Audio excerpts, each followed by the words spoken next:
ಇಷ್ಟೆಲ್ಲ ಅವಾಂತರ ಆದ್ರೂ ಸಹ ಇಷ್ಟೆಲ್ಲ ಹಗರಣಗಳು ಇವತ್ತು KPSL ಸಾಕಷ್ಟು ಮಾಧ್ಯಮಗಳಂತರೂ ನಿರಂತರವಾಗಿ ಇವತ್ತು ಇಲ್ಲಿ ನಡೀತಿರುವಂಥ ಭ್ರಷ್ಟಾಚಾರದ ಬಗ್ಗೆ ಅವ್ರು ಮಾಡ್ತಿರುವಂಥ ತಪ್ಪುಗಳ ಬಗ್ಗೆ ಆದರೂ ಮುಖ್ಯಮಂತ್ರಿಗಳು ಸಹ ಮಧ್ಯಸ್ಥಿಕೆ ವಹಿಸಿದ್ರು ಸಹ ಅವರು ಯಾರಿಗೂ ಕೇರ್ ಮಾಡದೇ ಇರುವಂಥದ್ದು. ಇವತ್ತು ನಾವು MLA ಆಗಿ KPSCಗೆ ಹೋದರೆ ಸುಪ್ರೀಂ ಕೋರ್ಟ್ ಹೈಕೋರ್ಟ್ನಲ್ಲಿ ಈಸಿಯಾಗಿ ಒಳಗೆ ಹೋಗ್ಬೋದು. ಅಲ್ಲಿ ಈಸಿಯಾಗಿ ಬಿಡುವುದಿಲ್ಲ ಅಧ್ಯಕ್ಷರು. MLAಗಳಿಗೆ ಅವ್ರ ಚೇರ್ಮನ್ರು ಮೀಟಿಂಗ್ ಮಾಡ್ತಾ ಇದ್ದಾರೆ. MLA ಹೋದ್ರೂ ಬರೋದಿಲ್ಲ. ಆ ವ್ಯವಸ್ಥೆನೇ ಬೇರೆ ಇದೆ. ಅದೊಂದು ಏನಾಗ್ಬಿಟ್ಟಿದೆ ಅಂದರೆ KPSC ಅಂತ ಬ್ರಹ್ಮಾಂಡ ಭ್ರಷ್ಟಾಚಾರ.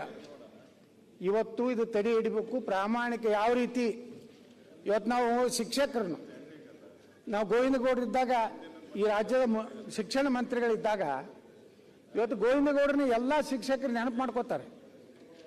ಯಾಕಂದರೆ ಇಡೀ ಶಿಕ್ಷಕರ ನೇಮಕಾತಿಯನ್ನು ಪಾರದರ್ಶಕವಾಗಿ ಮಾಡಿದ್ರು. ಇವತ್ತು PSI ಹಗರಣ ಏನಾಯಿತು? ಮುಚ್ಚಿ ಹಾಕಿಬಿಟ್ರಲ್ಲ. ಯಾವನೊಬ್ಬ ಏನು ಇಡೀ ಜಿಪ್ಪನೇ ಅವನು ಒಯ್ದು ಹಾಕಿದ್ರಿ, ಬಿಟ್ರಿ ಬೇಲ್ ಮ್ಯಾಗ. ಯಾರ್ಯಾರು ಅದರ ಆರೋಪ ತಿಳಿದ್ರಿ ಎಲ್ಲಾನು ಬಿಟ್ಬಿಟ್ರಿ. ಅಂದರೆ ಎಲ್ಲಿ ಅದೇ ಕೋರ್ಟ್ಗೆ ನೀವು ಸರಿಯಾಗಿ ಸಮರ್ಪಕವಾಗಿ ನೀವು ದಾಖಲೆ ಕೊಡುವುದಿಲ್ಲ.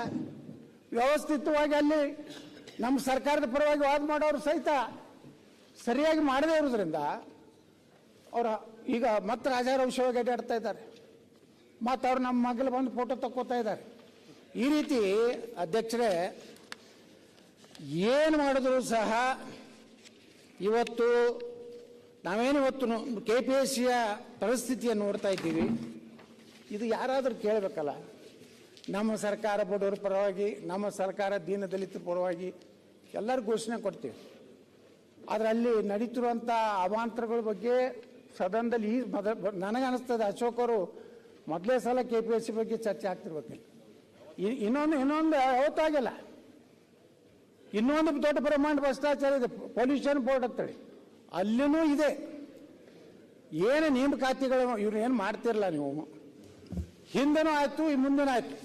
ಈಗ ಭಾಳಷ್ಟು ನಾನು ನಾಳೆ ಹೋಗಿಲ್ಲ. ಯಾಕಂದ್ರೆ ಭಾಳ ಅಶೋಕ್ ಅವರು ಭಾಳ ವಿಸ್ತಾರವಾಗಿ ಮಾತಾಡೋದು. ಯಾವ ರೀತಿ ರಾಷ್ಟ್ರಪತಿ ಅನ್ನೋ ಶಬ್ದವನ್ನು ಯಾವ ರೀತಿ ಕನ್ನಡದಲ್ಲಿ ಅದನ್ನು ಅಮೇರಿಕ ಅಧ್ಯಕ್ಷ ಅನ್ಬೇಕಾಗಿತ್ತು, ರಾಷ್ಟ್ರಪತಿ ಅಂತಾರೆ. ಅಂದ್ರೆ ಅಲ್ಲಿ ಯಾರು ತಿಳಿಯಿದ್ದವ್ರು ಕನ್ನಡ ಇದ್ದವ್ರು ಏನಾರು ಅದಾರೋ ಅಥವಾ ಎಲ್ಲಿ ಅವ್ರಿಗೆ ಏನು ಅರ್ಥ ಆಗಲಾಗೈತವ್ರು. ಅದು ಯಾವ ಕನ್ನಡ ಏನೋ ಅದನ್ನು ತಿಳಿಯಲ್ಲ. ನಮ್ಮ ಕನ್ನಡ ಅಂತರಲ್ಲ, ನಿಮ್ಮ ಶುದ್ಧವಾದಂಥ ಸುಂದರವಾದಂಥ ಕನ್ನಡನೂ ಇಲ್ಲ. ಇದು ಒಂದು ಕನ್ನಡ ಬೇರೆ ಇದೆ ಅಧ್ಯಕ್ಷರೇ. ದಕ್ಷಿಣ ಕನ್ನಡದ ಸುಂದರವಾದ ಕನ್ನಡನೂ ಇಲ್ಲ. ನಮ್ಮ ಉತ್ತರ ಕರ್ನಾಟಕದ ಒಂದು ರೀತಿ ಗಡಸು ಕನ್ನಡನೂ ಇಲ್ಲ. ಇದು ಗೂಗಲ್ ಕನ್ನಡ ಇದೆ. ಇದು ಗೂಗಲ್ ಕನ್ನಡ. ನಮ್ಮ ಕನ್ನಡ ಕರ್ನಾಟಕದಲ್ಲಿ ಗೂಗಲ್ ನೋಡಿ ಇವರು ಟ್ರಾನ್ಸ್ಲೇಷನ್ ಮಾಡ್ತಾರೆ. ಇದು ಅಂತ ಹಣೆ ಬರ್ರಿ ನಾನು ಗೂಗಲ್ಗೆ ಯಾಕೆ ಹೋಗ್ತೀರಿ? ನಮಗೆ ಕೇಳಿದ್ರೆ ಹೇಳ್ತೀವಿ ಯಾವ್ದು ಅನ್ಬೇಕು ಅನ್ನೋದು. ಖಾಲಿ ಇದೀವಿ. ನೀವು ಕೊಟ್ಟು ಕಳಿಸ್ರಿ ಈ ಶಬ್ದಗಳಿಗೆ ಏನು ಅನ್ಬೇಕು ಅನ್ನೋಂಥದ್ದು ನಾವು ಮಾರ್ಕ್ ಮಾಡಿ ಕಳಿಸ್ತೀವಿ ನಾವು. ಅಂದರೆ ಒಟ್ಟಾರೆ ಇದು ಉದ್ದೇಶಪೂರ್ವಕವಾಗಿ ಕನ್ನಡದ ಅಭ್ಯರ್ಥಿಗಳಿಗೆ ಕನ್ಫ್ಯೂಷನ್ ಆಗಬೇಕು. ಕನ್ನಡದ ಮಕ್ಕಳಿಗೆ ನೇಮಕಾತಿ ಆಗೇಬಾರ್ದು. ಏನು ದೊಡ್ಡ ದೊಡ್ಡ ಕಾನ್ವೆಂಟ್ ಸ್ಕೂಲ್ನಲ್ಲಿ ಕಲ್ತಂತ ದೊಡ್ಡ ದೊಡ್ಡ ಶ್ರೀಮಂತ ಮಕ್ಕಳು ಏನು ಇಂಗ್ಲಿಷ್ ಕಲ್ತಿರ್ತಾರೆ, ರಾಜಕಾರಣಿಗಳ ಮಕ್ಕಳಾಗಲಿ ಅಧಿಕಾರಿಗಳ ಮಕ್ಕಳಾಗಲಿ ಅವರಷ್ಟೇ ನೇಮಕಾತಿ ಆಗುವಂಥ ವ್ಯವಸ್ಥಿತವಾದ ಸಂಚಿದೆ.